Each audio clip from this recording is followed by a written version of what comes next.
नमस्कार, आप देख रहे हैं शिलीगुड़ी एक्सप्रेस। आपके साथ मैं सरिता शाह।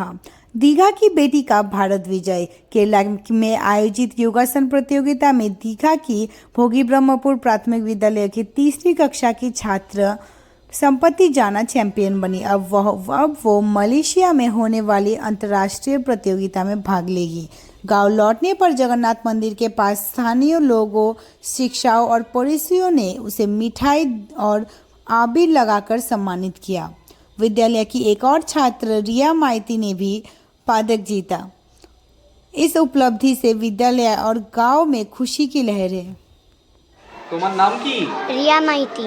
তোমার বাড়ি কোথায়? দীঘায়। আর কোন স্কুলে পড়ো?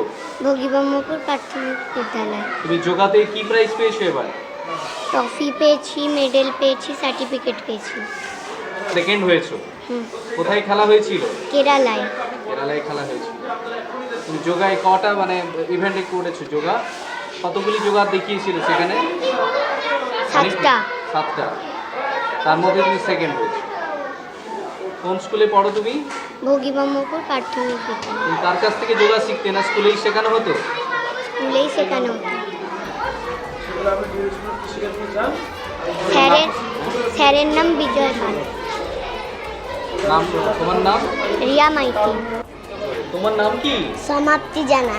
আচ্ছা, তুমি কিসে ফার্স্ট হয়েছো? যোগাতে ফার্স্ট হয়েছি। কোথায় খেলা হয়েছিল? কেরালায়। কেরালায় হয়েছিল। তুমি খুব খুশি তো? হ্যাঁ। কোন স্কুলে পড়ো? ভোগীবম্মপুর প্রাইমারি স্কুল। কোন ক্লাসে? তৃতীয় শ্রেণীতে। আচ্ছা, তুমি কার কাছে যোগা শিখতে? স্কুলেই শেখানো হতো? তোমার গ্রামের নাম কি?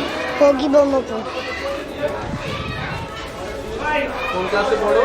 তৃতীয় শ্রেণী। দ্বিতীয় শ্রেণী? তৃতীয় শ্রেণী। এবার কোথায় খেলতে যাবে? মালয়েশিয়া। বলার কোনো ভাষা নয়। আর এটা আমার দুই ছাত্রী, দীঘার দুই ছাত্রী, সঙ্গে এক ছাত্রও আছে, ও কাঁথির ছাত্র। দুই ছাত্রী সমাপ্তি, রিয়া, সঙ্গে শিবু, তিনজনের জন্য আমি গর্বিত। আর এই সাফল্য আমার নয়, এই সাফল্য গোটা দীঘাবাসী বা আমাদের মেন যে সাফল্যের জন্য যার জন্য আমি সাফল্য পেয়েছি, আমার মেন্টর, আমার সব কিছু পথপ্রদর্শক জয়দীপ প্রামাণিক স্যার, ওনার জন্য।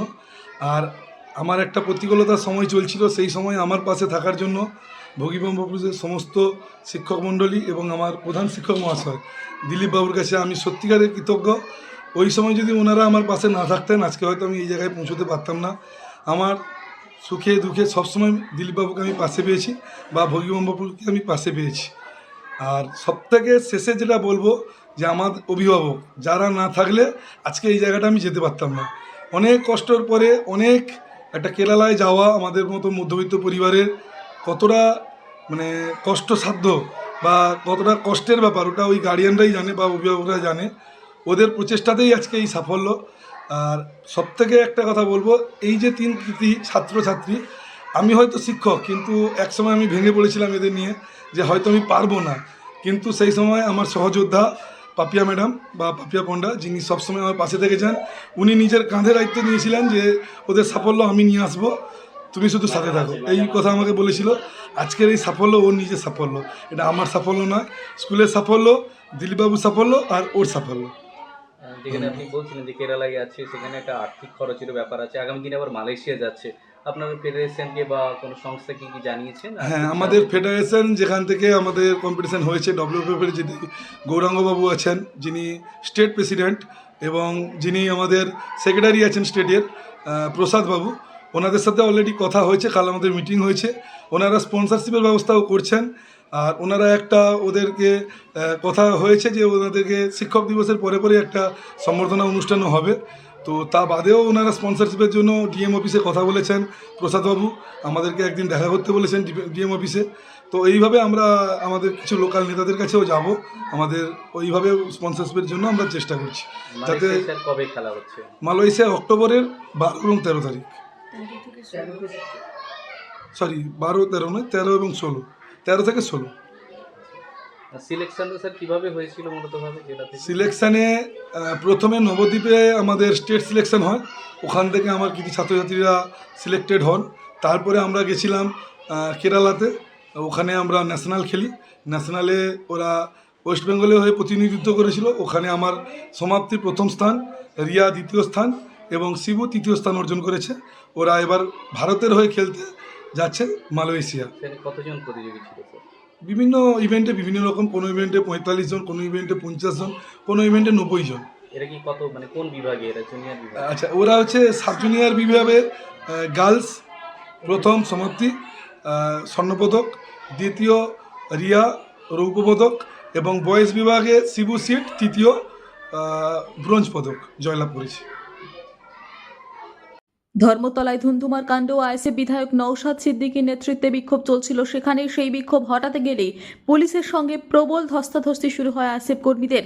তাদের সরিয়ে দেওয়ার চেষ্টা করেন পুলিশ আধিকারিকরা। শুধু আইএসএফ কর্মী নন, পাশাপাশি বিধায়কের সঙ্গেও ব্যাপক তর্কে জড়ায় পুলিশ। চলছে ব্যাপক ধরপাকড়। ইতিমধ্যে আটক হচ্ছেন নওশাদ, তাকে তোলা হচ্ছে প্রিজন ভ্যানে। বুধবার নওশাদ সিদ্দিকীর নেতৃত্বে আইএসএফ সংশোধিত ওয়াকফ আইন এসআইআরের প্রতিবাদে পথে নামেন। তবে পুলিশের দাবি এই মিছিলের অনুমতি তাদের কাছে নেয়নি আইএসএফ। এরপর মিছিল ধর্মতলার মেইন রোডের কাছে আসতেই শুরু পুলিশের সঙ্গে তরফে মিছিল সরাতে বলা হয়, তবে তাতে রাজি হননি নওশাদ।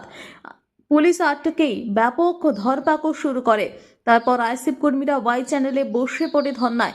ইতিমধ্যেই বেশ কয়েকজনকে আটক করেছে, হাতে রয়েছে জাতীয় পতাকা। এরপর নওশাদকেও আটক করা হয়। ডিসি সেন্ট্রাল ইন্দিরা মুখোপাধ্যায় বলেন, আইএসএফ কোনো অনুমতি নেওয়া হয়নি, এখন ওকে নিয়ে যাওয়া হচ্ছে।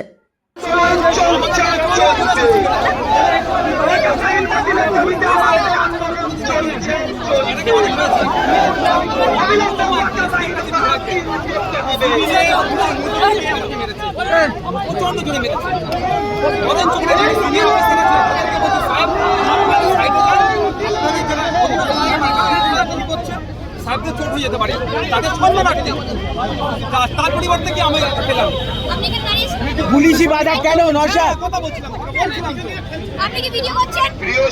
আমি ভিডিও করছি কিনা?